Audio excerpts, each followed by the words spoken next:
when he saw other people having different kinds of celebrations, he said himself that we have two celebrations. This is from him. It's called Eidain, and this is what he said. So with respect to those who like to celebrate things and say we celebrate his birthday, we celebrate our birthday, we celebrate, Washington's birthday, all these different things, this is not what he told us. And when it comes to celebrating his birthday, he said specifically, do not eulogize me as the Christians eulogize my brother Jesus. Meaning, don't fall into the same trap. And usually when we find people who celebrate the birthday of the Prophet ﷺ, we find that they also have other innovations they like to add along with that too. And another, and another, and another, and another. And where will it stop? So, when will you stop? I mean, if you said, well, maybe it's okay. But the Prophet ﷺ warned us about the things which are in doubt. He said halal is clear, haram is clear, and then there's these doubts. Leave the doubtful. This is preservation of your own deen. And if you want to celebrate his birthday, at least I warned you, and on the Day of Judgment, I'm free from that. But I won't say that it's haram, because if I did that, that might be too far. But I tell you, it's not good.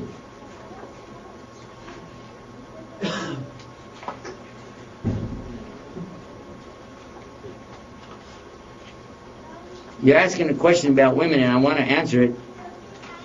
In Surah Al-Ahzab, chapter 33, verse 50, you said 58, it's not, it's verse 59. But anyway, that's okay.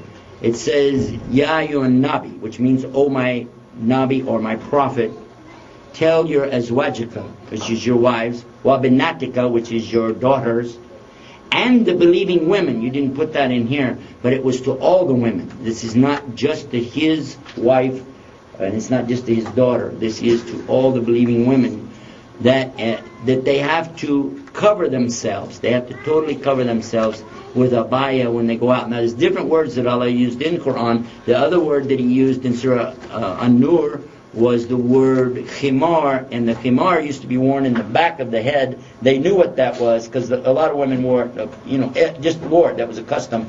And He ordered them to draw it down or drop it over their juyubihinna, which is the chest area where the cleavage is, and they have to bring it down over. And that's exactly why so many of the women of the time, from the Meccan women, covered their faces as well, because it was just real easy. Drop that down, cover it all up, and they called them black crows, because you couldn't tell anything except that it was black wherever they went. So as far as being annoyed, it means so that women will not be annoyed by what? By men staring at them. You may not be aware of this, but I think many of you are. There's something in Islam called the evil eye.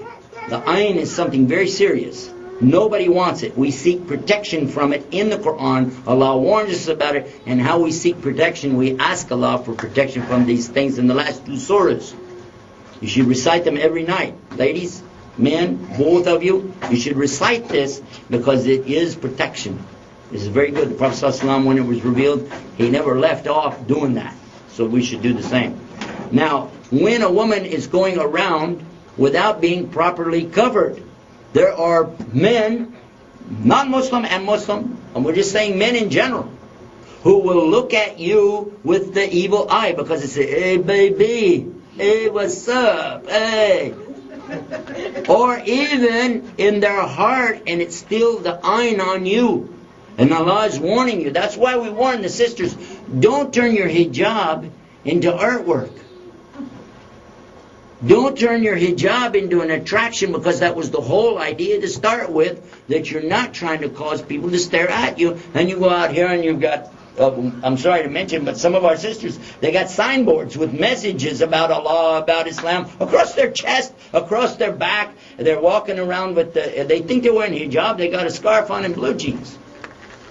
But men are looking at you, and Allah is telling you how to avoid this kind of annoyance. It doesn't mean that, because I know what some sisters' argument is. You know what they told me? Well, if I wear hijab, I'm calling attention to myself. If I'm here with the non-Muslim ladies, I could just dress like they do and nobody notices me.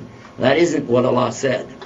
Don't let the sisters come to you and twist that. You sisters all wearing hijab, you know. But these other sisters, when they come with that stuff, don't let them pull that on you. Because that's not what Allah said, and you know that's not the meaning. It's a big test. I don't want to be a woman. Alhamdulillah, I'm a man. I don't want the test of a woman. It's too hard. I couldn't do it. I don't know how women can do it. I told my wife many times, hijab, I told her, we were riding down the road. My wife does all the driving, by the way. They don't let me drive. If you ever rode with me, you'd know why. I have 2 gears, fast and faster. And I don't need a brake because I'll hit something eventually. So they don't let me drive. So here's my wife driving. She would know. You can imagine this? She did it in Saudi Arabia, by the way, in Mecca, which they don't allow that. She said, but I just want to show them that's not Islam. So she was a brother suburban. She put in gear, drove off, and he's standing there going, huh! But we were riding one night. It was so hot. We don't have air conditioning in the car, alhamdulillah. But it's so hot, and it's at night. And I told her, I said, you can take that face cover off. Nobody can see you on the freeway. She said, no, I'm not going to do it. She said, what if a truck passed by? I said, a truck? How is he going to see you at night? He's trying to see the road. Just, you can relax. And when I'm talking to her, she said, you know what? Allah can see me, and I'm happy. I said, okay. So I don't want to be a woman. It's too hard. It's too hard. You girls have so much that you have to put up with, including us. Can girls pierce their ears? I guess so. I don't know. Good question. I don't want to ask the question. Sometimes, by the way, there's some questions I don't want to ask. You know why? Because I don't want to know the answer. Especially if I eat something I really like it. Somebody say, wait a minute, is that haram? Don't ask till I'm done. I don't want to know.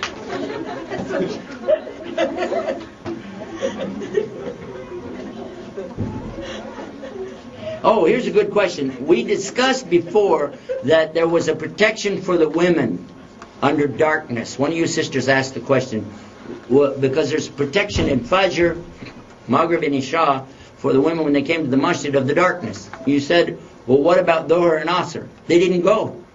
They didn't go to the masjid at Dhuhr and Asr. Women knew better. They'd be out in broad daylight, and they didn't do that. They stayed home because, first of all, it's cooler, and you didn't have to put the hijab on and go traipsing around. What are you going to do with the kids? You got all these, so they didn't do that. But they did go at Maghrib, and a lot of times if the Prophet ﷺ was going to talk, they would like to be there and hear it. And by the way, there's another point. I don't know if you know about this. Well, there's one, it's a hadith, and it's in Sahih Bukhari, I think it was. I just read it. It's talking about Aisha, that the Prophet ﷺ is in the masjid, and she's on her menstrual cycle, her time of the